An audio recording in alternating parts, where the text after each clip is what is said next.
Hello everyone, welcome to Renuka వంటలు. ఈరోజు recipe ఒక మంచి స్నాక్ చేసి చూపిస్తాను. ఒకసారి చేసి పెట్టుకుంటే 20 రోజుల వరకు కూడా నిల్వ ఉంటుంది. అవే మురుకులండి. ఇవి క్రిస్పీగా రావాలి, టేస్టీగా రావాలంటే ఎలా చేయాలో చూపిస్తాను. ఫ్రెండ్స్, ఇంకొకటి, దీని ప్రిపరేషన్లో మనం శనగపిండి కానీ, డాల్డా కానీ, వంట సోడా కానీ ఏమీ వాడము. అయినా సరే బాగా గుల్లబారి, బాగా క్రిస్పీగా, చాలా టేస్టీగా వస్తాయి. సో అది ఏంటో ఆ ప్రాసెస్ చూసేద్దాం మరి. ఫ్రెండ్స్, ఈ వీడియోకి ఒక లైక్ చేయండి. అలాగే మీకు ఎలా అనిపించిందో నాకు తప్పకుండా కామెంట్ చేయండి. దీనికోసం ఒక కప్పు పుట్నాల పప్పు తీసుకోండి, అంటే వేయించిన శనగపప్పు తీసుకోండి. వీటిని మెత్తగా పిండిలాగా గ్రైండ్ చేసుకోవాలి. ఈ పిండిని మిక్సింగ్ బౌల్లోకి వేసుకోండి. ఇక్కడ శనగపిండి బదులు ఇది వాడటం వల్ల మనకి ఇవి బాగా టేస్ట్ ఉంటాయి. అలాగే దీనిలోనే బియ్యం పిండి 2 కప్పులన్నర వేసుకోండి. జనరల్గా శనగపిండి వేసుకుంటే ఆ కొలత వేరనమాట. సో ఇంత బియ్యం పిండి ఉన్నా సరే ఇవి చాలా క్రిస్పీగా వస్తాయి. టేస్ట్ సరిపడినట్లుగా ఒక 1/2 స్పూన్ అలా సాల్ట్ వేసుకోండి. అలాగే కారానికి సరిపడినట్లుగా రెడ్ చిల్లీ పౌడర్, అంటే మనం తినే ఘాటును బట్టి, మన కారం ఘాటును బట్టి వేసుకోవాలి. అలాగే మంచి కలర్ ఉండటం కోసం ఒక 1/2 స్పూన్ పసుపు, 1 స్పూన్ వాముని కొంచెం నలగొట్టి వేసుకోండి. అలా చేయడం వల్ల ఫ్లేవర్ పిండిలోకి బాగా దిగుతుందనమాట.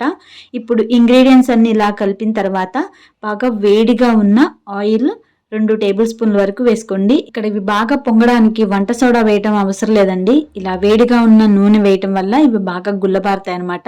డాల్డా ఉంటే వేసుకోవచ్చు, లేకపోతే ఇలా ఆయిల్ వేడిగా ఉన్నది వేసుకోండి.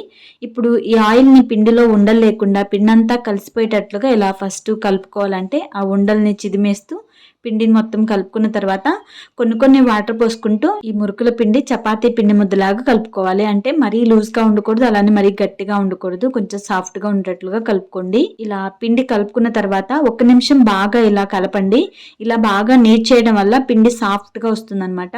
ఇలా మురుకుల పిండి కలుపుకున్న తర్వాత దీన్ని జంతికల గొట్టంలోకి ట్రాన్స్ఫర్ చేసుకోండి. నేనైతే గన్ షేప్ ఉన్న జంతికల గొట్టం తీసుకున్నాను. అలాగే దానిలో ఉన్న స్లైడ్ కూడా మన ఇష్టం అనమాట. నెక్స్ట్ మురుకులు ఫ్రై చేసుకోవడం కోసం ఇలా వెడల్పుగా ఉన్న కడాయి తీసుకున్నట్లయితే మీకు రౌండ్స్ వేసుకోవడం ఈజీగా ఉంటుంది. అలాగే ఆయిల్ మరీ టూ మచ్ హీట్ ఉండకూడదు అనమాట. నార్మల్ హీట్లో ఉన్నప్పుడు ఇలా మనం తీసుకున్న ఆయిల్కి సరిపడా ఒక రౌండ్ నీట్గా వచ్చేటట్లుగా వేసుకున్నట్లయితే ఇవి కొంచెం గుల్లబారి ఫ్రీగా ఫ్రై అవుతాయి, బాగా క్రిస్పీగా ఉంటాయి అన్నమాట. ఇలా మురుకులను ఒత్తుకోవాలి, ఇలా ఫ్రై చేసుకోవాలండి. చూసారు కదా, చాలా ఈజీగా తయారు చేసుకోవచ్చు.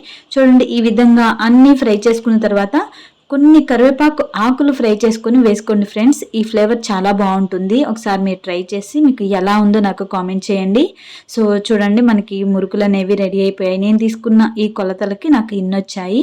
సో వీటిని నేను ఒకటి క్రష్ చేసి చూపిస్తాను. చూడండి ఎంత బాగున్నాయో. చేతిలో ఊరికే ఇలా అంటేనే ముక్కలైపోతున్నాయి, అంటే అంత క్రిస్పీగా ఉన్నాయి, గట్టిగా లేవన్నమాట. సో మనకి జనరల్గా ప్రాబ్లం గట్టిగా ఉంటాయి, అలా లేకుండా చాలా క్రిస్పీగా, చాలా టేస్టీగా ఉంటాయి. చూస్తారు కదా ఫ్రెండ్స్, ఎలా అనిపించింది, మీకు నచ్చిందా? మీరు తప్పకుండా తయారు చేసుకున్న తర్వాత నాకు కామెంట్ చేయడం మాత్రం మర్చిపోవద్దు. అలాగే ఈ వీడియోని లైక్ చేయండి ఫ్రెండ్స్.